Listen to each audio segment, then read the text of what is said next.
how you're seeing a lot of positive trends in your day-to-day patients that you're meeting when it comes to their well-being, but certain challenges still remain.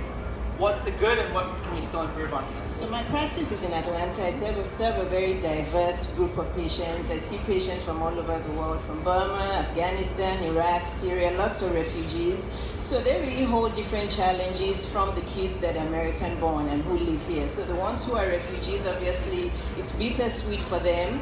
They're trying to assimilate themselves into the culture, trying to learn English, trying to get jobs. So on the one hand, they are happy that they're in a safer environment. On the other hand, they have all these struggles. How am I going to be accepted? Where do I get a job? How do I learn English? With the US kids, it's a little different. And the studies have shown in the last 20 years, kids are actually happier than they've been in the last 20 years. And that's because violent crimes have reduced. Alcohol binge drinking has reduced. The use of drugs has actually reduced in the last 20 years. Weed smoking has remained the same. We haven't made any changes with that. That's still like flat and still going on. So they're generally happier, but then the study isn't sure. It's not very clear whether it's because our kids spend more time indoors, and that's why violent crimes have reduced, because they want to be on their devices and gadgets all the time, which of course as a pediatrician we're always talking against. Get off your devices, don't spend so much time online. So now kids are getting more overweight and more obese. Even though they're happier, we're not really sure they're actually happier, because they're getting overweight, obese, they're having more mental and psychological issues. So we're having to deal with a different set of problems now. So it's bittersweet. It's yes and no for kids. Russ, any tips to running a global company, which runs like a for-profit company in its efficiency and its scale, but yet well-being being a metric of success? So first of all, I run the US affiliate.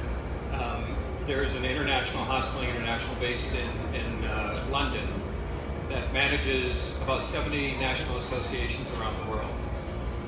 Within the United States, we have 55 hospitals, and what it's all about is letting people know exactly what you stand for.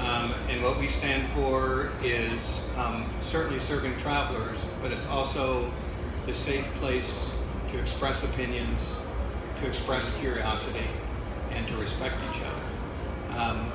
If you create that environment for your guests, as well as your volunteers, as well as your staff, the rest kind of answers itself. Beautifully said. Are you creating specific formats to facilitate those engagements, or is it more just a common space where people can do that? Well, as I was mentioning, we do the tours and activities, which are a lot of times volunteer-led.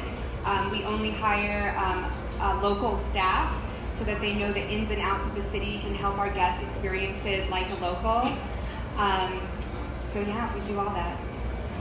John, of all the goals that you're looking at, especially focused on the partnerships, which ones do you guys find you're struggling most with? Which goals are people lacking the most respect in? I think the safe access for children to have the right to play.